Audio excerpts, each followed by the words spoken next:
இன்று மாற்றத்தின் நாள். மாற்றம் உண்டு. ஆண்டவராகிய இயேசுவின் நாமத்தினாலே மாற்றம் உண்டு என்கிற இந்த அனுதின தியானத்தின் மூலமாக உங்களை சந்திக்கிறதுல எனக்கு மிகுந்த சந்தோஷம். ஆண்டவரும் இரட்சகருமாகிய இயேசுவின் நாமத்தினாலே உங்களை வாழ்த்துகிறேன். சுகமாக இருப்பீர்கள் என்று விசுவாசிக்கிறேன். உங்கள் காரியங்கள் எதுவாக இருந்தாலும் இன்றைக்கு உங்கள் காரியம் ஜெயமாய் முடியும். அதில் தேவன் மிக அக்கறை உள்ள ஆண்டவராக இருக்கிறார், உங்கள் காரியங்களை ஜெயமாய் முடிப்பதற்கு. ஆகவே தேவனுடைய சமூகத்திலே நீங்கள் வேண்டுகிற எந்த காரியமாக இருந்தாலும் இந்த மாதத்தில் தேவன் ஒரு வெற்றியை, ஒரு ஜெயத்தை ஆண்டவர் உங்களுக்கு கொடுக்கட்டும் என்று இயேசுவின் நாமத்தினாலே நான் ஜெபிக்கிறேன். சங்கீதங்களின் புஸ்தகம் 3ஆம் அதிகாரம் 4-6 வசனங்கள். Psalms chapter 3 verse number 4-6. நான் கர்த்தரை நோக்கி சத்தமிட்டு கூப்பிட்டேன், அவர் தமது பரிசுத்த பர்வதத்தில் இருந்து எனக்கு செவி கொடுத்தார். நான் படுத்து நித்திரை செய்தேன், விழித்து கொண்டேன், கர்த்தர் என்னை தாங்குகிறார். எனக்கு விரோதமாக சுற்றிலும் படையெடுத்து வருகிற 10,000 பேருக்கும் நான் பயப்படேன். I cried aloud to the Lord and he answered me from his holy hill. I lay down and slept. I woke again, for the Lord sustained me. I will not be afraid of many thousands of people who have set themselves against me all around. என்னை சுற்றி நிற்கிற 10,000 பேருக்கு நான் பயப்பட மாட்டேன். ஏன்னா கர்த்தர் எனக்கு செவி கொடுக்கிறவ, கர்த்தர் என் ஜெபத்தை கேட்கிறவ, கர்த்தர் என்னை தாங்குகிறவ. நான் படுத்திருந்தாலும், நான் நித்திரை செய்தாலும், நான் எழுந்திருந்தாலும் என்னோடு கூட இருக்கிறவ. 139ஆம் சங்கீதத்தில் இருக்கிற அதே கான்ஃபிடென்ட் இங்கேயும் எழுதுகிறான். நான் எங்கே போனால், நான் பாதாளத்தில் போய் படுக்கை போட்டாலும் அங்கேயும் உடைய கை என்னை தாங்குகிறது. ஒரு ஒரு ஒரு ஒரு நிச்சயமான ஒரு ஜெபம், ஒரு விசுவாசமான ஒரு ஜெபம், ஒரு அசைக்க முடியாத விசுவாசத்தோடு தாவீதுக்குள்ளே இருந்து எழும்பின ஜெபம். எப்படிப்பட்ட சூழ்நிலையில் இந்த ஜெபம் நமக்கு உதவி செய்யும் தெரியுமா? எத்தனை ஆபத்துகள் வந்தாலும், எத்தனை மனிதர்கள் எதிர்த்து வந்தாலும், எத்தனை சூழ்நிலைகள் எதிராய் வந்து நின்றாலும் இந்த ஜெபம் நம்மை தாங்கும். இந்த ஜெபம், இந்த விசுவாசம் உள்ள ஜெபம் கர்த்தர் எனக்கு செய்வார் என்று அல்ல, கர்த்தர் எனக்கு செய்திருக்கிறார். அதனால தான் அறிக்கப்படுகிறார், எனக்காக யாவையும் செய்து முடிக்க போகிற உன்னதமான தேவனை நோக்கி கூப்பிடுவேன், கர்த்தர் எனக்காக யாவையும் செய்து முடிப்பார். ஏன் இந்த ஒரு தைரியமும், ஏன் இந்த விசுவாசமும், ஏன் இந்த ஒரு அற்புதமான ஒரு கான்ஃபிடென்ட் ப்ரேயர் இவருடைய வாழ்க்கையில் எப்படிப்பட்ட காரியங்களை இது செய்தது தெரியுமா? 2 சாமுவேலில் ஒரு அற்புதமான ஒரு சம்பவத்தை நான் வாசிக்க முடியும். 2 சாமுவேலில் 15ஆம் அதிகாரம் 31ஆம் வசனத்தில், அப்சலோமோடே கட்டுப்பாடு பண்ணினவர்களுடன் அகித்தோப்பேல் சேர்ந்திருக்கிறான் என்று தாவீதுக்கு அறிவிக்கப்பட்ட போது தாவீது ஆண்டவரிடத்தில் ஜெபிக்கிறார். ஆண்டவரே, இந்த அகித்தோப்பேலின் ஆலோசனைகளை கர்த்தர் நீங்கள் அதமாக்கி போடுங்க ஆண்டவரே என்று ஜெபிக்கிறார். தன்னோடு கூட இருந்த மனுஷன், தனக்கு எல்லா காரியங்களிலேயும் உதவியாக இருந்த மனுஷன், தன்னோடு நெருக்கமாக இருந்த ஒரு மனுஷன் திடீரென்று அவன் ஸ்தோத்திரம் சூழ்நிலைகளை விட்டு மாறி, துரோகம் செய்து, கட்சி மாறி அவன் அப்சலோமோடை போய் சேர்ந்திருக்கிறான் என்பதை தாவீது கேள்விப்பட்ட போது தாவீது பயப்படவில்லை. மாறாக அவன் சொல்கிறான், ஆண்டவரே, இந்த அகித்தோப்பேலின் ஆலோசனைகளை நீர் அதமாக்கி போடும் ஆண்டவர். ஏன் தெரியுமா?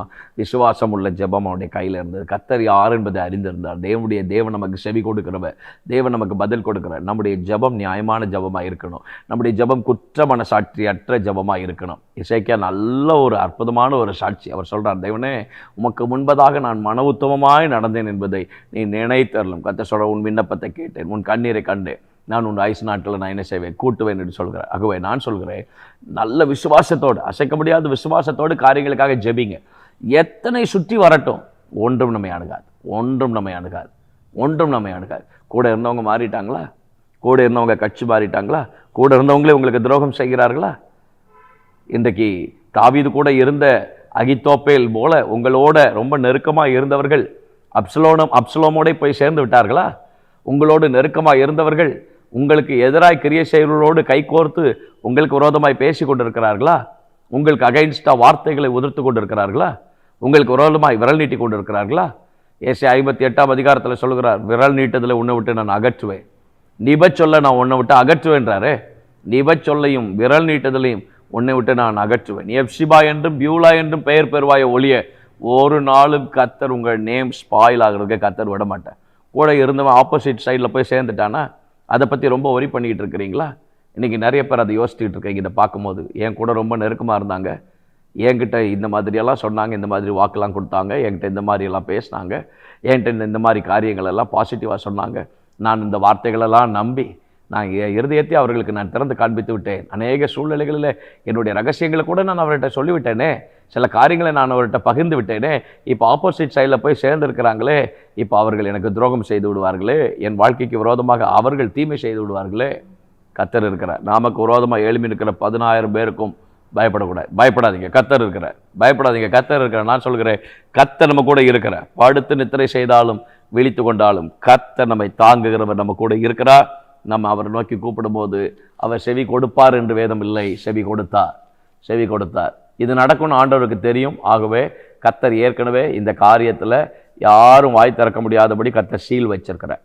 எந்த சிங்கமும் வாய் திறக்கவே முடியாது.